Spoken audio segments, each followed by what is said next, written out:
What is your suggestion for the Prime Minister and the Finance Minister ahead of the budget session there? No expectations, no advice. I would not kind of obsess with this. What I would focus on is how do you get employment, how do you get growth. Do you think India risks squandering its demographic dividend there? The demographic dividend was always an opportunity, not a certainty. First and foremost, we needed to provide them with good quality education and we needed to provide them access to jobs. We've done neither. Hello and welcome. I'm Vijay Srinivas. We are joined by the former Chief Economic Advisor and India's top economist, Dr. Arvind Subramanian. Dr. Subramanian, thank you very much for your time. I would like to begin by asking you on the state of the Indian economy in first place. India has recorded GDP growth of over 8% in FY 2024, and if you look at the other economic indicators, a not so bad deficit, the tax revenue at its peak, and with inflation under control, the Indian economy on the face of it seems promising. But if you look at the employment numbers, the household consumption data and wage levels, you realize that Indians are not happy. Why is it so, and what is your assessment of the state of the Indian economy there? Yeah, the state of the Indian economy is, I think, in kind of macroeconomic stability terms, it's doing well. Inflation, as you said, is down. Our external position is very comfortable. And the budget deficit also seems to be on a downward trajectory. However, I think if you were to ask me how the real side of the economy is doing, the real economy, my answer would be that it's doing middling, certainly not like 8% growth or anything like that, probably growing at something like 4 to 5%. But within that, I think there are some sectors that are doing well and many other sectors that are not doing very well. And so people have spoken about a K-shaped recovery from the crisis. I mean, whether you call it K-shaped or, whether you express it in terms of, some sectors doing well and others not doing well, it depends on your point of view. But the key point is that the overall is not doing 8% because I think people forget, and we wrote a piece, Josh Feldman and I, just after the election.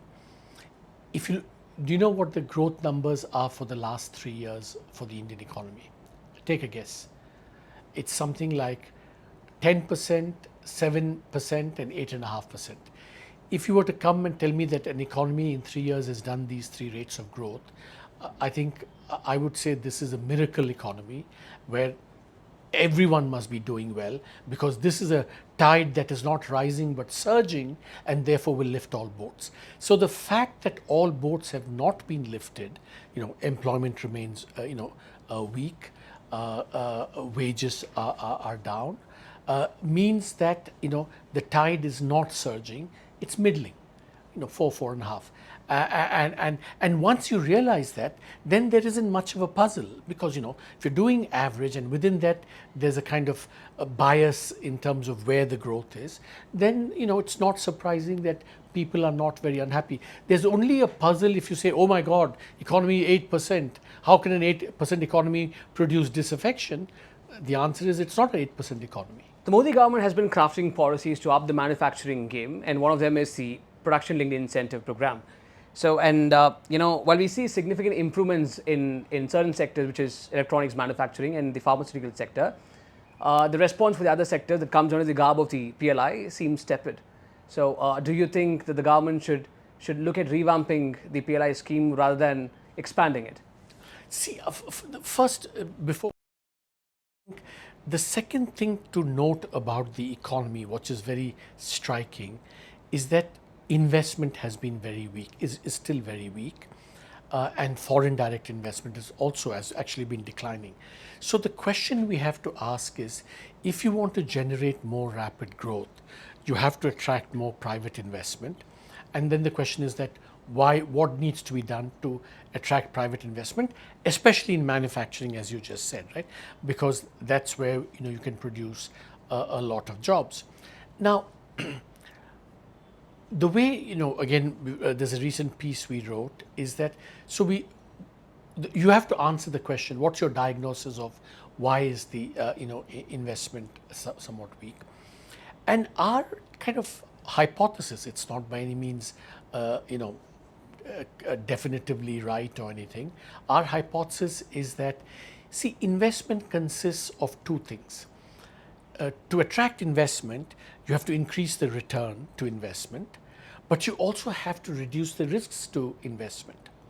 The Modi government, to be fair, has done a lot to increase the return to investment. You know, it's cut corporate tax rates, it's imposed tariffs to protect industry, it's providing PLI subsidies, as you said, the banking system has been cleaned up. You know, so despite all of this, you know, the investment has not gone up and FDI is declining. So our sense is that the reason it's happening is because there's just too much risk in the economy, and the Modi government has aggravated risk in the economy. So done very well on increasing return, but actually has not been very good in reducing the risk environment for investors. And that's why we say, you know, this is something that needs to be addressed. So for example, we single out three kinds of risks, what we call national champions risk. That is, you know, if you favor some companies and groups, you know, other groups and companies are kind of scared about investing or, you know, shy away from investment. And there are lots of examples on that. The other risk we say is that, you know, the state takes a lot of arbitrary and coercive action, you know, whether it's ED raids or tax demands, you know, whatever. Again, investors get very rattled by that, especially foreign investors get very rattled. And our third risk is what we call supply chain risk, that, you know, in this modern economy, especially if you want to export, you got to keep importing, exporting. So, you know, there's a big supply chain. And, you know, again, the government, you know, sometimes it raises its tariffs, sometimes and it threatens to ban, you know, some imports, like laptops it threatened to do. Tariffs went up. So, in a sense, the bigger challenge for the government is just stepping back and saying, how do you reduce risks for investors? Is it capable of doing it? That's kind of the open question. Then we can come into, you know, what to do about manufacturing and PLI and all of that. But I think one has to be clear about what the broader environment for investment is. India has opted out of RCEP and is now pursuing FTAs. Many believe that RCEP could have been a dynamic forum for a country like ours, and FTAs is no way comparable to what the RCEP has to offer for us. Do you think India's FTA strategy needs a rethink? And do you think the country should be focusing on multilateral forums like RCEP and so on instead of these bilateral agreements? First of all, you have to recognize is that in this today, all forms of multilateral engagement are basically have collapsed or collapsing. You know, and a large part of the reason is that of the US-China rivalry. You know, under President Trump, the US raised a lot of tariffs. Under Biden, he's continued that policy. China has retaliated. Europe is taking action. You know, many developing countries are taking action against China, especially in these sectors. So the notion of multilateralism is kind of like a, you know, is more like a illusion these days, because it's so each country is just trying to do you know, what is best for itself. Now, what should India do? I think that India should, as far as possible, remain open, because, you know, that's the only way it's going to be internationally competitive. Now, that being said, I think it's not an easy task, because, you know, geopolitics and our relationships with China are such that, you know, we are in a bind. If you want to be internationally competitive, like say Apple, for example, has to export, some of your parts, some of your things have to come from China, right? Otherwise you don't become competitive. But then, you know, we have this other relationship with China, which is very testy and problematic. So I think that it's just something that we have to do just it very pragmatically, you know, saying, you know, if, you know, some country is willing to do an FTA, if, you know, maybe we should go ahead and do that. Vis-a-vis China, we should try and remain as open as possible, you know, so that our efficiency isn't affected. But at the same time, if you have some security concerns, etc., then we have to act on that basis. So now this kind of no longer can one say one has to, you can't say there's a kind of principled approach to trade that one can take now. It has to be because the world has changed. It's not, I mean, it's not just India that's become protectionist. I mean, so many countries, especially the United States and China, have become very protectionist themselves. India has pinned a lot of hope on its demographic dividend, and in fact, the country's median age is likely to be 37 by 2050. India seems to be in a sweet spot compared to the other economies as they get older.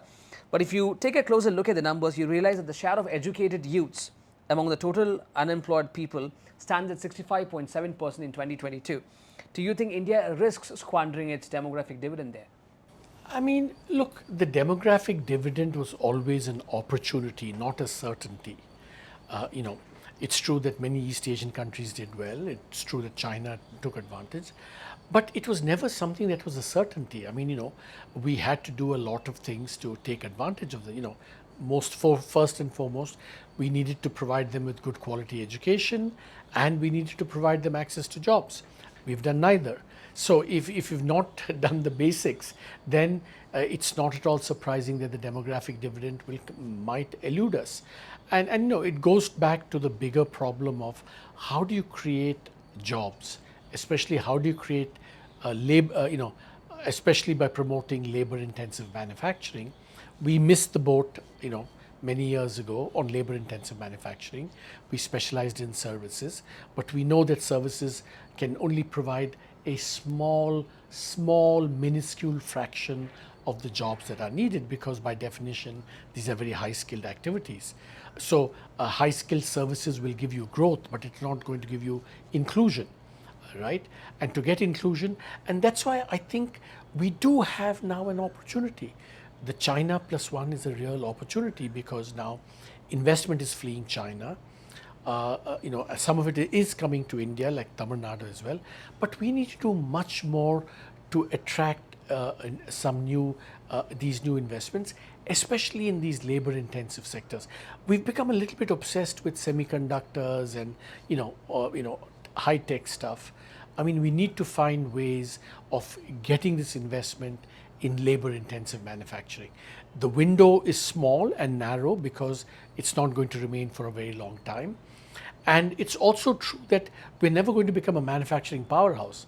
If you look at our share of global exports in labor-intensive sectors, China at its peak was 45%, let's say, of global exports. India's share is 4%. We will never get to 40%. Our economy is not geared to that. But even if you get to 10%, it's a huge thing. And yet we don't think in terms of this. All the debate now is, consumption is weak, consumption is weak. But, why can't exports be a major source of demand? And therefore, what do we need to create that? And, if I were the Prime Minister, I would really, get together with 7, 8, 9 states, which have relatively cheap labor, and say, look, let's sit together, let's attract investment in these labor-intensive sectors and create the conditions, whatever we need to do, including to minimize risk, for example, for these investors. You can't attract investors and then suddenly change your policy in favor of big groups, suddenly say, well, I'm going to do an ED raid on one of these investors because for whatever extraneous reason. You have to have some stability and certainty of policy. But we do need to make a push as a country, by which I mean the center and the states, to attract investment in this low-skill manufacturing. Prime Minister Modi has been talking about Viksit Bharat at every occasion that he talks. Do you think India becoming a high-income economy by 2047 is a plausible, feasible, and a realistic dream, especially when the macroeconomic factors seem a bit tricky? The implied numbers are just so optimistic to become a high-income economy. I would not kind of obsess with this. What I would focus on is how do you get employment, how do you get growth, and how do you improve, the skills and health of the population. If you do that, I think maybe the rest will follow. But I'm not terribly.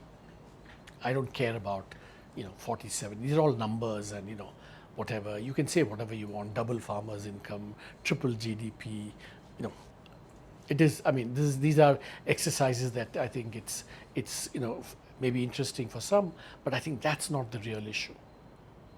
It's been 7 years of GST, which you call the Arun Jaitley's breakfast in your last lecture. How do you see it evolve in the coming years, and why are you against GST for petrol, electricity, and alcohol? I think, as I said, after 7 years, our revenue has come back to pre-GST levels. The fact that this has happened despite a lot of rate cutting means that there's good news, means that there have been collection efficiencies along the line, and therefore maybe the systems are now gradually in place.